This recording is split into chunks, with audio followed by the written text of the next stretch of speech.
Sveiki. Pakalbėsim šiandien, ką reikia žinoti, norint pradėti skustis Britva. Tiesių skustuvų klasikinių, jeigu lietuviškai būtų, tikriausiai taip. Tai pirmiausia, kodėl turėtumėt norėti? Nes jeigu kada atsiras įgūdžių, pradėsim taip, ko reikia. Pirmiausia, reikia Britvos geros pasirinkti tinkamai, įgūdžių skustis ir ją mokėti prižiūrėti, pagalast. Tada galbūt su laiku, kada atsiras visi teisingi įgūdžiai, gebėjimai pagalast ir įsirinkti Britvą, tada galbūt gausite už tai švaresnį skutimą, patogesnį, greitesnį. Nes kaip, tiesiog galima neplaunant nusiskusti visą veidą, nes, kaip putų nesiekiamša visiškai kitaip negu tie visi stanokai, ar jau labiau vienkartiniai. Ir yra daugybė galimybių, tokie gaunasi kaip ritualas, kaip procesas galandinimo ir daug variantų, Britvų daugybė ir visa kita. Tai ir papasakosiu, kuo jau skiriasi. Tai pirmiausia, aišku, reikės įsirinkti Britvą. Tai variantai yra naujos gamybos arba vintažinė. Tai nauja yra, aš kalbėsiu apie serijinę gamybą, ten tie daro meistrai, ten individualiai, ten variantų yra, aišku, rasite ir gerų, bet jeigu kas liečia serijinę gamybą, tai vintažiniais vertinamus labiau, nes ir plienas užgrūdintas kitaip, taip kaip reikia, nes tada buvo masiškas vartojimas ir tiesiog tokie neišlikdavo, kurie netinkamai gamindavo. O dabar dažnai skiriasi ir geometrija būna kreiva, ir plienas neužgrūdintas prastai. Žodžiu, variantas daug geresnis, vieninga nuomonė tokia yra vintažinis. Vintažinės irgi yra ne visos vienodos. Pirmiausia, kaip per peilį, anglinis plienas yra ir nerūdijantis. Tai anglinis skus geriau, bet kokiu atveju. Bet nerūdijantis geriau, aišku, to, kad nerūdyja. Tai labai daug rasit Fliodor, tokie vokiški yra. Gana populiariai žmonės skutasi, bet todėl, kad nerūdijantis į tokią aštrumą nepavyksta išgauti. Pavyzdžiui, aš man nusiskust, kad taip labai patogiai, maloniai nusiskust, tai man nepavyksta netgi taip pagalast. Aišku, žiūrint, kokia barzda dar priklauso, tai aš galvoju, kad taip, kai yra žilų plaukų, jie tokie minkšti, klampūs, tai labai kimba į nerūdijantis plienas. Tai nors normaliai gana gaunasi su švedišku plienu. Japonai daro iš švediškų plienų nerūdijantį, kas liečia. Ir Helgestrand, ir kiti švedai patys gamina. Tai už vokišką daug geriau ir su tuo galiu nusiskust, taip sakykime, patenkinamai, neblogai, jau man pavyksta. Aišku, ir galandinimas, kaip pagalandinti, tai galbūt ir įgūdžių stoka, bet nusiskust galiu su tuo normaliai, su švedišku plienu. Nerūdijančius irgi galima suskirstyti į kelius variantus, yra minkštesnė būna vokiški, ne vokiški, atsiprašau, prancūziški ir britų būna minkščiau užgrūdintas plienas, skus švelniau ir galbūt ne taip švariai. Ir iš vokiškų puma irgi galima ir tokio prie minkštesnių puma būna. Ja, ir ispaniškus Britvus, tai filharmonika, ypač gana gausiai yra. O japoniškus ir visus kitus vokiškus, tai yra daugiau kietesnis metalas, kiečiau grūdina. Kad netgi ir tą patį plieną, kad ir švediškas. Konkrečiai markė, tai turbūt niekada nerasit, koks būtent plienas ten geriausias rašo, ten ir panašiai, koks nors nuostabus ir super, ir konkrečiaus markės nerasit. Britvų formos, tai daugmaž toks standartas yra, kad aukštis apie 20 mm, yra aukštesnių ir siauresnis gerai tuo, kad sunkiau pasiekimuose vietose yra lengviau nuskust, pavyzdžiui, paunosi mane, jeigu žemesnė, tai yra grindų įvairių tipų, tokia daug mažai kalta, daugiau panašu, ten hollow, full hollow ir panašiai, daug variantų.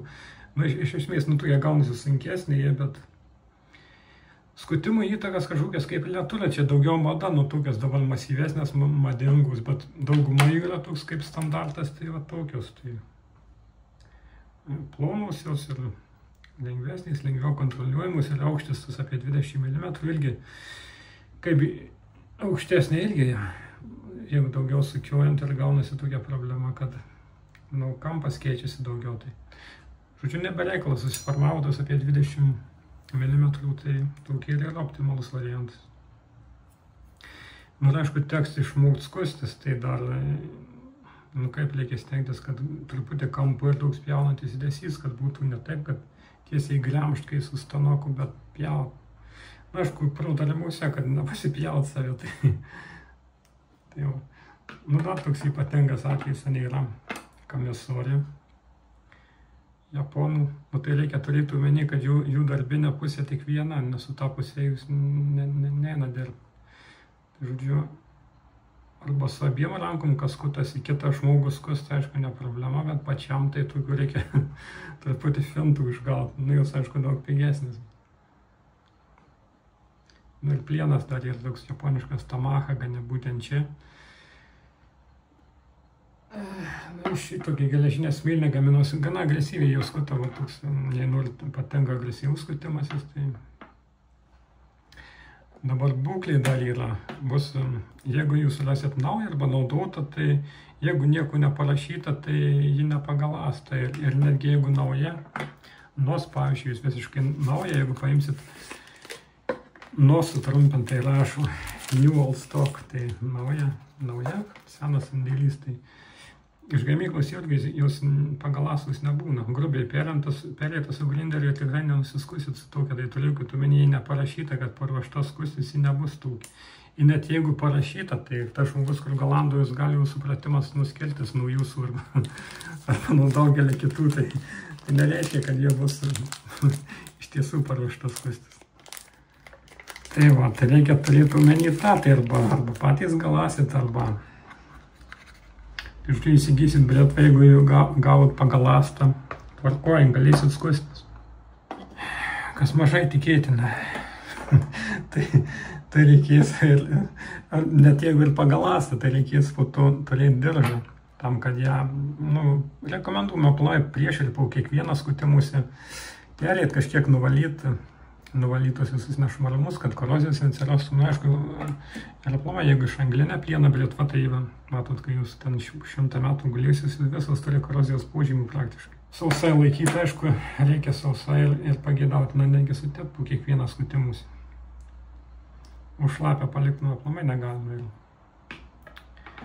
Tai va, reikės kiekvieną kartą, nebūtinai kiekvieną, bet pageidautina ją patvarkyti ašmenis su diržu. Diržų irgi yra labai įvairių, bet iš tiesų galima pagalast tinkamai tik tai su iš kordavano naudus. Tai iš arklio būtent tą pat galinę šlaunies dalies gaminam, vadinama kordavanu. Ir visokių japoniškų yra šiuolaikinis toks spaniškas neblogas, galima su juo pagalast. Matom, dvi, čia grubesnė oda, o čia būtent kordovan. Ir be abejo, reikia irgi išmokti spaudimas, turi būti taip, kad jaustusi, kad dirba, kad kimba kažkiek. Ir reikia atkreipdėmėsi, man pačiai ilga problema buvo, kad ne vienodai abi pusės spausdavo. Tai kada lyginant, pakabinkit diržą, tai juosmens lygmenį patogiausia ir atkreipkite dėmesį, kad abi pusės vienodai atidirbti. Ir kiek užtenka, tai turėti jaust, kai keičiasi, kaip, ar švelniau dirba, aišku, jeigu pagalasta, tai nelabai skirtumas dėl pagalandinimo, tai jaučiasi, kada kitaip pradeda plienas trintis į odą. Tai reikia pagal pojūčius, kada laikoma, kad jau pakankama, kada plauka, taip, centimetras plaukas turi kabinti, ore kabantį plauką turi skustai. Tai laikoma, kad galima su tokia nusiskus, šiaip toks standartas, centimetrą pirštą laikant. Aišku, čia sąlyginis dalykas, koks plaukas ten, kokia brietva, koks plienas daug priklauso. Nu, jie japoniškų visuomet būna antroje pusėje lino audinys. Tai, nu, jis gamintojas jį vadina tam skirtą, kad, nu, kada jau šiek tiek blėtva čimpa pagalast. Nu, ir daug kas naudoja iškart po akmens, po galandinimu, kad nuvalyti nešvarumus, kad ant odos nepatektų. Ir oda prieš darbą reikia įstantą patrint, kad sušiltų, nusivalo dulkės ir kažkiek riebalų gauna, susitepa, kad dirbtų geriau. Tai va, yra japoniški vintažiniai, naujų nelabai kas gamina jau, tai tokia ispaniška, va, tai yra normalus. Ir numeris 1 yra Kanayama.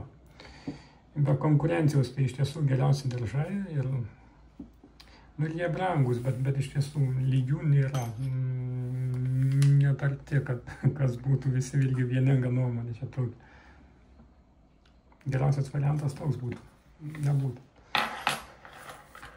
Nu tai čia jeigu gavot pagalastą, o jeigu negavot pagalastą, tai irgi priklausomai nuo būklės kokios. Jeigu jis naudotas, tai reikės pagalastą arba visiškai nauja, tai nu ir reikės akmenų, aišku, tai pagalastą irgi vėl nesu bet kuo eina. Galima su sintetiniais, ten taip 10 000 pagalasit, bet sintetinis vis tiek gausis toks agresyvus skutimas, tai aš taip dar normaliai gaunasi tada minkštesniam plienui, ten sakysim, prancūziškas, britaniškas. Tai dar pakenčiamai, bet su kietesnėm, ten japoniškom, vokiškom daugumą, išskyrus pumą turbūt.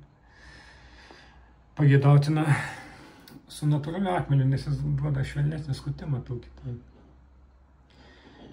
Nu, japoniškų yra daugybė, tai, aišku, labiausiai populiariausi tai yra ozuku, pavyzdžiui, čia toks asagi. Kieti turi būti akmenys, užbaigimai britams jau minimum 4,5 kietumas. Nakajama labiausiai, sakysim, tinkami. Būna kai kurie kotikulai, bet labai nedaug aš turiu, du vintažinius, tai netinka jie užbaigimui, jie prie finišai, aišku, akmenys labai geri, bet užbaigimui netinka. Prie finišai galima naudoti. Nu ir Turingiaus akmenys, netoks topas, jau irgi vokiški akmenys, bet irgi būtent toks tai nekoks užbaigimas, nes jis yra, tas vadinami mėlynė, tamsus tokie juodi. Jie nėra labai gerai, nėra gero finišo. Geri tai yra šviesesni.